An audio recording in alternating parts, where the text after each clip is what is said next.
Welcome to all students. How are you?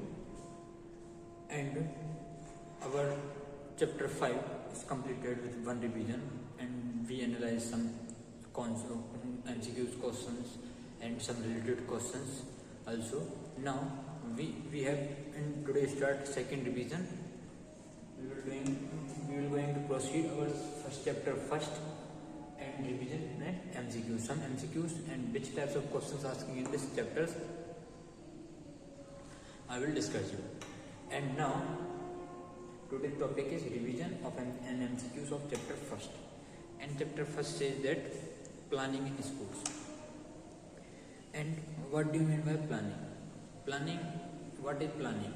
And what do you understand by planning? And planning have different meanings and different definition. But main definition, and we can say that main purpose of planning is blueprint. We can say that blueprint of any process. Yeah, we can say that before proceeding or blueprint any process. So कोई process मतलब blueprint कोई process है या कोई work है, उसके पहले की जो blueprinting है, जो blueprint है, वो कहलाते हैं हमारा क्या? प्लानिंग. मीन्स उस प्रोसेस जो हम करेंगे उस प्रोसेस का पहले ही एनालिसिस करना है, इमेजिन करके उस चीज को सेटअप करना, उस प्रोसेस को सेटअप करना. So that is called our planning. That is called our planning. And planning in common definition से that planning is thinking process. Planning is thinking process, the vision based on fact experience that required an intelligence process. Planning is thinking, एक ऐसी thinking process है. So the organize foresight, जो organize करती है, the organize foresight, the vision based on fact, organize foresight, the vision based on fact, जो vision based होता है किस पर? फैक्ट्स पर, एक्सपीरियंस के बेसिस पर. And that is required for intelligence actions. That is required for intelligent actions. जो intelligent actions के लिए रिक्वायर रहता है. Planning is thinking process and the organized foresights and the vision based on fact, experience, and that is required for intelligence action. Vision based on facts, experience, and that is required for intelligence action. Intelligence action के लिए required रहता है, ठीक है ना. Planning is thinking process, the organized foresight and the vision based on facts, experience, and that is required for intelligence actions. Intelligence actions के लिए required रहता है, ठीक है. ये एक प्लानिंग की मेन डेफिनेशंस है. एंड सम डेफिनेशंस हैं अलग अलग. अब what do you mean by planning in sports and what is the role of planning in sports. अब मैं आपको एक एग्जांपल दूं. जब भी कोई एथलीट जैसे ओलंपिक में जाता है या कहीं कॉमनवेल्थ जाता है या एशियन गेम में जाता है, तो उसकी प्लानिंग पहले जिस दिन से कंपटीशन खत्म होता है, दूसरे कंपटीशन, उस दिन सपोज अभी 2020 में टोक्यो ओलंपिक खत्म हुआ. 2002 में टोक्यो ओलंपिक खत्म हुआ. सो अभी से उसके जो हम जैसे बोलते हैं ना प्लानिंग, हम नॉर्मल भाषा में स्पोर्ट्स ट्रेनिंग में उसे बोलते हैं पीरियोडाइजेशन. स्पोर्ट्स ट्रेनिंग में क्या होता है? किसी एक स्पोर्ट्स की पर्टिकुलर उसे ट्रेनिंग देना, किसी एक स्पोर्ट्स की उसे पर्टिकुलर ट्रेनिंग प्रोवाइड करना. That is called sports training. जैसे हम स्पोर्ट्स ट्रेनिंग एक रेसलर को दें या स्पोर्ट्स ट्रेनिंग हम किसी एक एथलीट्स को दें. जैसे अभी अपकमिंग ओलंपिक्स का फर्स्ट जो अभी हुआ था वो कब हुआ था? 2021 में ना. हमें महसूस हो रहा है कि 2024 बहुत दूर है अभी, बट एक स्पोर्ट्स मैन के लिए फॉर ट्रेनिंग पर्पस बहुत कम टाइम है. बिकॉज टोक्यो ओलंपिक कोरोना में हुआ, देन अब 2024 में ओलंपिक होगा. तो जो पीरियोडाइजेशन है वो कहीं ना कहीं डिस्टर्ब हो गया. किसका? प्लेयर्स का. पीरियोडाइजेशन में क्या होता है? पीरियोडाइजेशन में एक प्लानिंग रहती है. प्लानिंग ये रहती है कि पहले अंदर 6 साल के अंदर 6 साल तक, इस 6 साल के अंदर इस एथलीट को सबसे पहले ये कराना, फिर ये कराना और फिर ये कराना. 3 फेजेस में होती है पीरियोडाइजेशन. पीरियोडाइजेशन 3 फेजेस में होती है. पीरियोडाइजेशन क्या है? एक प्लानिंग है. स्पोर्ट्स ट्रेनिंग में पीरियोडाइजेशन क्या है? एक प्लानिंग है. प्लानिंग इन स्पोर्ट्स, ये भी कहते हैं planning in sports training, that is called periodization. जब कोई एथलीट्स की ट्रेनिंग करते हैं, कोई एथलीट्स को ट्रेनिंग प्रोवाइड करते हैं, तो उससे पहले हमें प्लानिंग करनी पड़ती है कि इसे क्या ट्रेनिंग कराना है, कब तक ट्रेनिंग कराना है. सो पीरियोडाइजेशन एक एथलीट का 3 भागों में क्लासीफाई होता है. पहला प्रिपरेटरी फेज,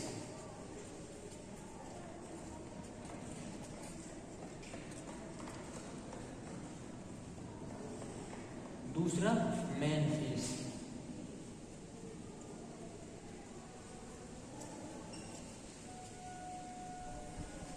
तीसरा ट्रांजिशनल फेज।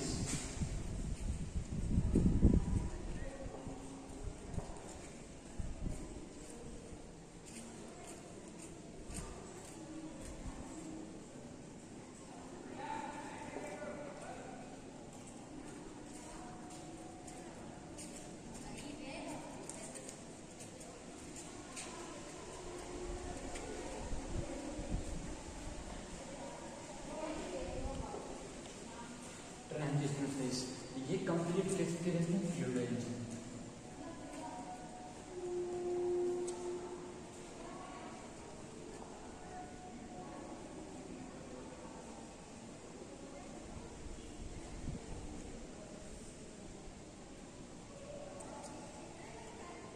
फ्लूइडाइजेशन मीन्स किसी एक पीरियड के बारे में, किसी एक पीरियड के बारे में डालना है, जानना।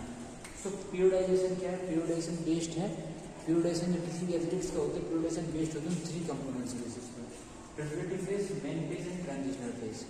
सबसे जो फ्लूइडाइजेशन सबसे लंबा जो रहता है वो रहता है that is called preparatory phase, that is called preparatory phase. First जो सबसे ज्यादा बड़ा रहता है वो क्या रहता है? Preparatory phase. प्रिपरेटरी फेज के बाद जो सपोज करो 4 साल के फ्लूइडाइजेशन, अब देन क्या आता है? Main phase. मेन फेज को हम एक और फेज बोलते हैं कॉम्पिटिटिव फेज। क्या? Competitive phase.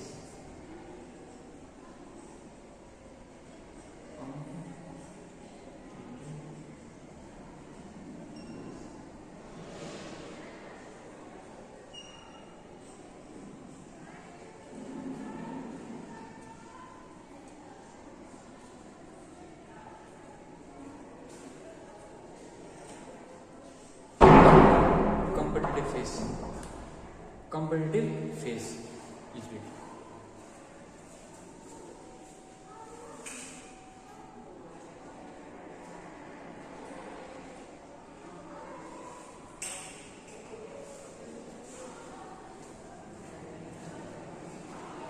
कौन सा है? Competitive phase.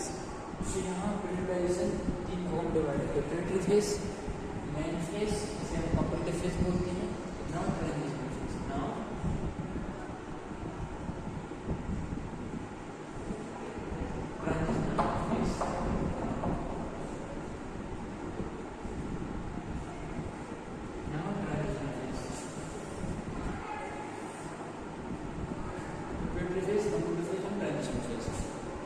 ये 3 डिफरेंट फेजेस हैं जिनके बेसिस पर फ्लूइडाइजेशन चलता है। जो प्रिपरेटरी फेज है, प्रिपरेटरी फेज में हम एथलीट्स कैसे करते हैं? बेसिक क्लियर करते हैं। उसकी जो सपोज करो उसने 3 साल या 2-3 महीने से इंजरी के बाद कोई वर्कआउट चालू नहीं किया या कहीं कुछ दिक्कत आ गई, तो उसने जैसे अभी नीरज चोपड़ा की इंजरी होती है, एल्बो को उसने रेस्ट लिया 2-3 महीने। फिर इसके बाद जो जब इंजरी होती है, जब भी किसी एथलीट्स को इंजरी होती है तो क्या होता है? उस एथलीट्स की स्ट्रेंथ कम हो जाती है। यदि स्ट्रेंथ वर्कआउट आप एक प्रॉपर टाइम पीरियड तक नहीं करते, strength training workout not doing a proper time period या some time period, so you can lack of strength. आपके बॉडी में ऑटोमेटिक लैक ऑफ स्ट्रेंथ हो जाती है। तो इसीलिए इन सब एस्पेक्ट से जोड़ के तो बोलते हैं हेल्थ क्या है? Health is a dynamic process. Health is a dynamic process. Health एक डायनेमिक प्रोसेस है। Health is a dynamic process है। इसलिए हम हेल्थ को डेवलप करते रहेंगे तो हेल्थ डेवलप रहेगी, फ्लेक्सिबिलिटी को मेंटेन करते रहेंगे तो फ्लेक्सिबिलिटी मेंटेन रहेगी। सो यहाँ पर क्या करते हैं? जो हमारे बेसिक फिटनेस कंपोनेंट है, जो हमारे रिलेटेड फिटनेस से रिलेटेड बेसिक फिटनेस कंपोनेंट, हमारी इंजरी बाद, आफ्टर इंजरी बाद हमारी सपोज करो स्ट्रेंथ कम हो गई, सपोज दैट हमारा स्पीड भी कम हो गया, हमारी एबिलिटी या रिएक्शन टाइम कम हो गया, we can see that our flexibility reduce होगी बिकॉज हमने कंप्लीट बेड रेस्ट लिया है आफ्टर इंजरी के बाद। कंप्लीट बेड रेस्ट लिया तो हमें सारे फिटनेस कंपोनेंट जो हैं रिड्यूस हो जाएंगे। सारे फिटनेस कंपोनेंट से रिड्यूस हो जाएंगे तो उनको वापस से रिगेन करने के लिए again regaining. So preparatory phase, in this preparatory phase we will develop our basic components related to that use our in particular sports and maintain our fitness. We can say develop our fitness, हमारी fitness को develop करते हैं। We develop our basic components, ठीक है ना, related to physical fitness. यहाँ पर हम प्रिपरेटरी फेज में वो सब करते हैं। और ये प्रिपरेटरी फेज जो होता है वो सबसे लंबा रहता है। इन तीनों फेज में सबसे लंबा कौन रहता है? Preparatory phase, long.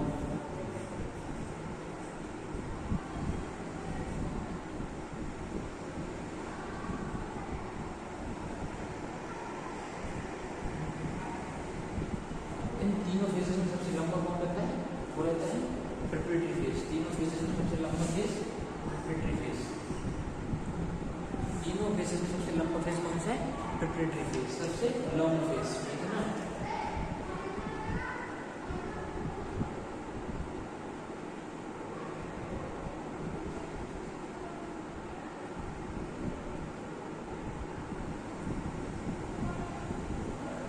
Long face होता है, ठीक है। देन इसके बाद जो बीच का रहता है वो कम्पिटेटिव फेस रहता है, वो इससे थोड़ा सा कम रहता है।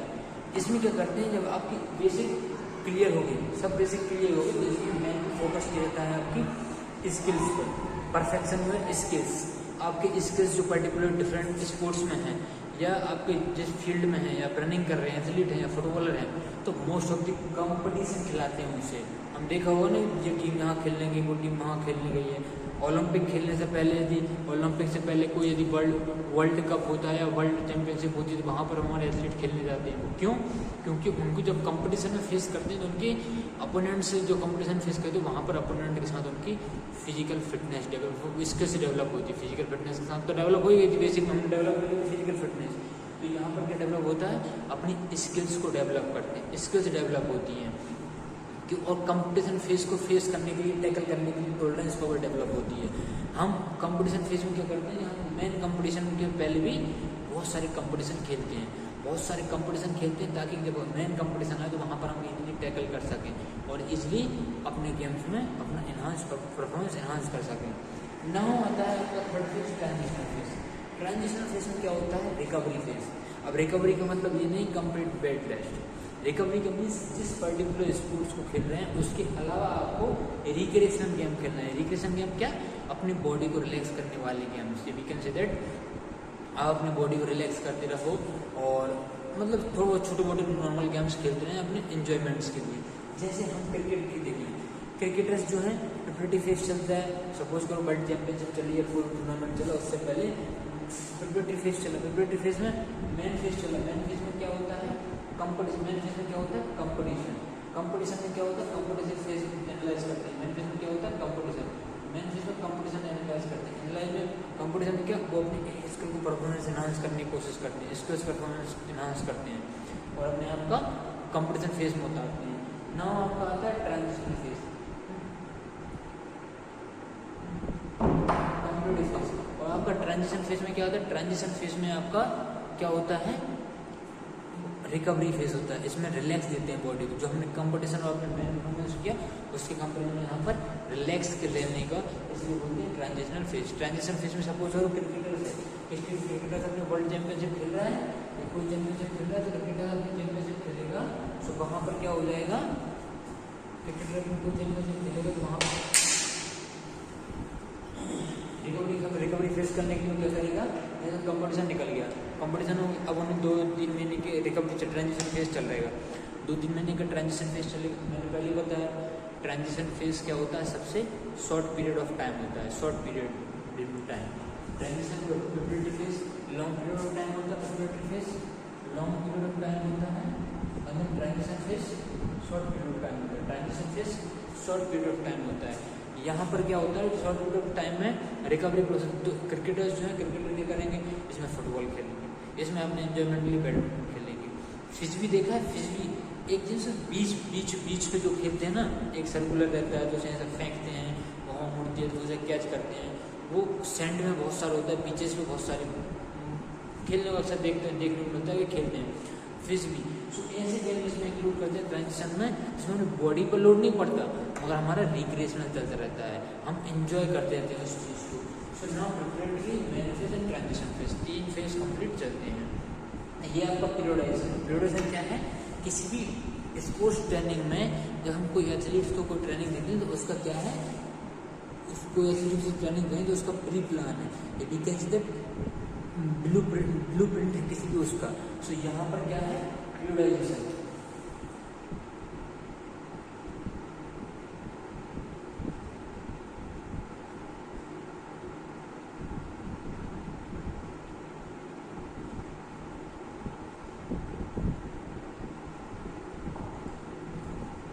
तो इसकी ब्लू प्रिंटिंग है। सो इनमें ये पीरियडाइजेशन, जैसे हमें अब नीरज चोपड़ा ओलंपिक है, तो अभी जो नेक्स्ट ओलंपिक आएगा ना, तो अभी से उनका 3 साल पहले से क्या बनना चालू हो गया, पीरियडाइजेशन। सपोज इसमें 1 साल का मान 1 से 1.5 साल का क्या रहेगा, प्रिपरेटरी फेज रहेगा, जिसमें उनको बेसिक चीज़ें डेवलप करेंगे, बेसिक चीज़ें डेवलप होंगी उनकी। मेन फेज और कंप्यूटर फेज में क्या होगा, main phase and competition phase में उनको फिर मेन फेज उनका जो रहेगा कंपटीशन फेज, कंपटीशन के पास आ जाएगा। जैसे अभी जो पीरियडाइजेशन, जैसे सपोज करो 3 साल है, 3 साल में जैसे 3 साल ओलंपिक में 24 में होना है, 24 सपोज करो जुलाई में होगा, तो जुलाई में होगा तो ये 2 साल का होगा, 6 महीने का ये होगा और 3 महीने का ये होगा। तो ऐसे डिवाइड किया जाता है ट्रांजिशन पीरियड। और पीरियडाइजेशन इन स्पोर्ट्स ट्रेनिंग में होता है कंप्लीट। तो ये पीरियडाइजेशन होता है जो एक कंप्लीट एथलीट्स को पहले से अपने कंपटीशन से पहले प्री प्लान करना होता है। सो ऐसे ही उनको डिफरेंट स्पोर्ट्स ट्रेनिंग की फील्ड में या स्पोर्ट्स की फील्ड में उन्हें कोई भी कंपटीशन से पहले ये ट्रेनिंग पर प्लान मिलता है। तो उसके अकॉर्डिंग फिर इसमें भी सब प्लान्स होते हैं। इसमें भी सपोज करो ये तो आपका हो गया, जब यहाँ पर जहाँ से 3 साल का करना है, या वी कंसिडर हमें 2 साल बाद कंपटीशन है, ओलंपिक है, तो 1 से 1.5 ईयर का क्या हो जाएगा, ये प्रिपरेटरी फेज हो जाएगा। इसके बाद 6 मंथ का जो है वो हमारा ये रहेगा कंपटीशन फेज। और जो मेन कंपटीशन फेज है, इसी में जिस कंपटीशन तैयार कर रहे हो उसी फेज के अंदर आना चाहिए। मीन्स सपोज करो आपका बेसिक जो हो गया, जब आपका ओलंपिक आए तो वो इस 6 महीने के बीच में आना चाहिए। सपोज करो 6 महीने हो जाएगा, 3 महीने हो गए, 3 महीने बाद है 6 महीने है, तो 6 महीने के अंदर इस 1.5 साल के बाद मीन्स आपका ओलंपिक आना चाहिए 6 महीने के अंदर अंदर, या कोई भी कॉमनवेल्थ या वर्ल्ड चैंपियनशिप आना चाहिए इस 6 महीने के अंदर। ऐसा नहीं कि 6 महीने के बाद आए, तो वो किस में हो जाएगा, ट्रांजिशन फेज। ये ह्यूमन की क्या हो जाती है, ह्यूमन की ये ट्रांजिशन फेज के अकॉर्डिंग ह्यूमन की we can say that adopt हो जाती है, या उसका परफॉर्मेंस इसी टाइम के इस टाइम में ही आ सकता है। तो यहाँ पर भी कंपटीशन फेज में उसका जो परफॉर्मेंस है वो इसी टाइम में आ सकता है। उसका जो परफॉर्मेंस है वो इतने ही टाइम में आ सकता है। Preparatory phase, main phase and transition phase. तो प्रिपरेटरी फेज में लॉन्ग पीरियड होता है, इसमें 1 से 1.5 साल का समय लगता है। और जो मेन फेज है, मेन फेज में कितना 6 मंथ का, मेन फेज में कितना 6 मंथ का। तो 6 मंथ में आपको कोई कंपटीशन होना चाहिए। उसके बाद देखिए सबसे छोटा होता है वो कौन सा होता है, वो होता है ट्रांजिशन पीरियड। सपोज करो कि आखिरी हो जाएगा लास्ट में 2 month,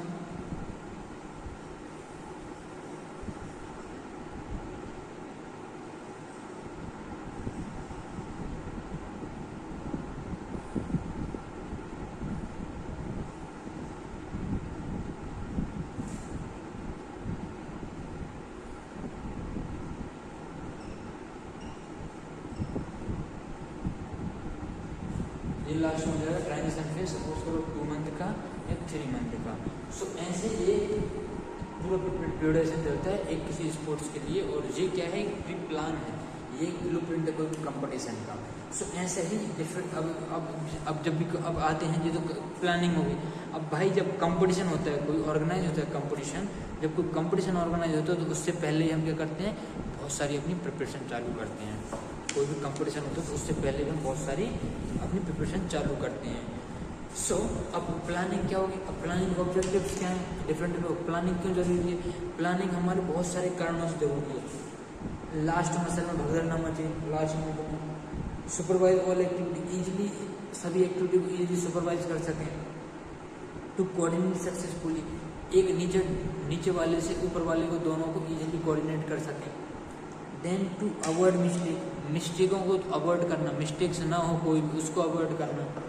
then to make room for innovation, मतलब इनोवेशन के लिए कोई रूम बनाना, मीन्स इनोवेशन के पर्पज से किसी चीज़ को डालना। उसके पहले हमें क्या प्लानिंग करना पड़ेगी, पहले प्लानिंग सोचना पड़ेगी, इसके बाद हम वो इनोवेशन के लिए वो चीज़ implement. To get the best performance out of participants, और जब प्लानिंग करेंगे तभी तो हमारे जो पार्टिसिपेंट्स हैं, जो हमारे ऑफिसर्स हैं, जो हमारे प्लेयर्स हैं, वो एक अच्छा परफॉर्मेंस डिलीवर कर पाएंगे। ये आपके कुछ बेसिक थे। अब कॉमन सी बात है, जब कोई कंपटीशन होता है, कंपटीशन को भी ऑर्गेनाइज करते हैं, हमारे यहाँ पर कोई फेस्टिवल ऑर्गेनाइज करते हैं, कोई फंक्शंस ऑर्गेनाइज करते हैं, तो फंक्शन ऑर्गेनाइज करने से पहले हम क्या करते हैं, किसी चीज़ का क्या करते हैं, फंक्शन ऑर्गेनाइज करने करने से पहले किसी चीज़ की प्लानिंग करते हैं कि इस टाइम पर ये टीम ये करेगी, ये टीम रिफ्रेशमेंट करेगी, ये टीम डेकोरेशन काम करेगी, ये टीम फर्स्ट एड का काम करेगी। तो यदि हम बिफोर से प्लानिंग नहीं करेंगे तो वहाँ पर हम इजीली उस ऑर्गेनाइजेशन या उस कंपटीशन को मैनेज नहीं करा सकते, उसको कंडक्ट नहीं करा सकते। तो इस वजह से जो एडमिनिस्ट्रेटिव जो कोई भी कंपटीशन होता है, सपोज कर कोई टूर्नामेंट कराना है या कोई जैसे संतोष ट्रॉफी हुई फुटबॉल की, संतोष ट्रॉफी फुटबॉल में है, थॉमस कप किस में है, बैडमिंटन में, कुबेर कप किस में है, बैडमिंटन में। बहुत सारे जो हर एक स्पोर्ट्स के, हर एक गेम्स के अच्छे टॉप क्लास के जो होते हैं वो कप्स हैं, चैंपियनशिप्स हैं। जैसे डेविस कप किससे रिलेटेड है, टेनिस से, है ना। ये इंडिया के नेशनल लेवल के कप्स हैं। इसके बाद नेहरू बोट जो केरला में साउथ में होती है, जिसमें देखो पतली पतली नाव रहती है, जिसमें बोटिंग होती है, वो बोटिंग जो अब बहुत फेमस हो गई, उसे बोलते हैं Nehru championship boating race, Nehru boating championship. वो नेहरू जी ने स्टार्ट कराई थी, इस वजह से उसका नाम नेहरू बोट चैंपियनशिप पड़ा है। अब नेहरू बोट चैंपियनशिप पड़ा है तो उसमें क्या है, नेहरू बोट चैंपियनशिप पड़े होने के कारण उस जो कंपटीशन नेहरू बोटिंग उतना अच्छा हो गया है कि अब उसे लोग बाहर से लोग देखने आते हैं। ठीक है, तो वो पहले क्या था, वो पहले अब ये बहुत जो अच्छे क्या है कंपटीशन, अच्छे कंपटीशन है। हर एक इंडिविजुअल गेम में, बास्केटबॉल में नेशनल कंपटीशन, इंटरनेशनल कंपटीशन है, वॉलीबॉल में भी, फुटबॉल में भी, डिफरेंट में है। संतोष ट्रॉफी फुटबॉल में जिसे हम क्या बोलते हैं, सीनियर नेशनल और फुटबॉल के, सीनियर नेशनल बोलते हैं फुटबॉल का। तो इन सब को कराने से पहले क्या, हमें पहले प्लानिंग करना पड़ेगी कि डेट देते हैं, एडवर्टाइजमेंट देते हैं, देने से बाद कहाँ से टीम आएगी, ये सब करते हैं। ये सब कब पॉसिबल हो पाता है, जब हम पहले से प्लानिंग किए हो, हमने पहले से डिसाइड किया हो, तब हम उन चीज़ों को ऑर्गेनाइज सटिकली कर पाते हैं। सो कमेटी, पब्लिशिंग कमेटी को पब्लिशिंग का काम करेगी। देन इसके बाद फिर ट्रांसफर्स वो पब्लिशिंग करेगी। फिर उन्हें रहने की जो टीम्स आएंगे उन्हें रहने के लिए बोर्डिंग कमेटी काम करेगी। ट्रांसपोर्ट ले जाए तो सब क्या करेगी, ट्रांसपोर्ट कमेटी काम करेगी। जो इक्विपमेंट्स हैं उन्हें क्या करेगी, इक्विपमेंट कमेटी काम करेगी। रिफ्रेशमेंट्स हैं उन्हें क्या करेगी, रिफ्रेशमेंट कमेटी काम करेगी। रिसेप्शन जो है, रिसेप्शन कमेटी काम करेगी। डेकोरेशन है डेकोरेशन और एंट्री और जो ऑफिसर्स हैं, फर्स्ट एड है, अनाउंसमेंट है, तो ऐसे हर एक डिफरेंट्स की डिफरेंट कमेटीज़ होती हैं जो उस चीज़ को डिसाइड करती हैं या उस चीज़ को सक्सेसफुली ऑर्गेनाइज, सक्सेसफुली कराने के लिए हेल्पफुल है। तो यहाँ पर क्या है, डिफरेंट कमेटीज़ हैं। जो फर्स्ट है वो एडमिनिस्ट्रेटिव डायरेक्टर होता है, देन उसके नीचे एग्जीक्यूटिव कमेटी होती है, then organize committee for games and sports, फिर नीचे सबसे नीचे आती है organize committee for games and sports, जो गेम्स और स्पोर्ट्स के लिए एक ऑर्गेनाइज कमेटी डिसाइड करते हैं। सो उस ऑर्गेनाइज कमेटी में सारी कमेटीज आती हैं। तो इस तरीके से क्या होता है, एक कोई भी कंपटीशन डिसाइड होता है या कोई भी कंपटीशन को स्टार्ट कराने में हेल्पफुल होती है, या कोई भी कंपटीशन या कोई भी कंसिडर कोई भी जो चैंपियनशिप है, कोई भी प्रोग्राम उसे हेल्पफुल होती है। मगर सबसे पहले प्लानिंग करनी पड़ती है। हमें हर ऑफिसर्स की ड्यूटी बांटनी पड़ती है, ड्यूटी डिवाइड करनी पड़ती है, डिवाइडिंग ड्यूटीज़।